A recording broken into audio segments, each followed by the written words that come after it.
संसार तुम समस्त पाखु किसी ना कि सुख पाइपर सुखटा बहुत क्षण समय बुझल कि जो सुखटा पाइब से सुख पाइब अवश्य कम समय किंतु बहुत भल लगे किंतु ताठू दुख पाइब तले बहुत कष्ट लगे। संसार रे सबुठु बड़ रोग हूँ चिंता।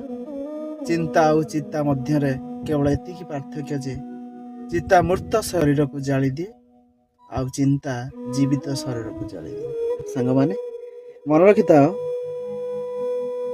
जो तुम चिंता मग्न हो चिंताटा तुम भितर पशिले तुम देह असुस्थ हम। तुम सुस्थ रहा हेले चिंतारू मुक्ति पाइबा हेले तुम किसी भी करिया पड़ियो ना सेटा कौन करियो।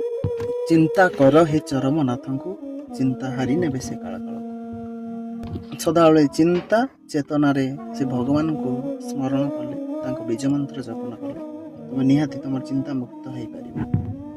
जय गुरु स्वामी।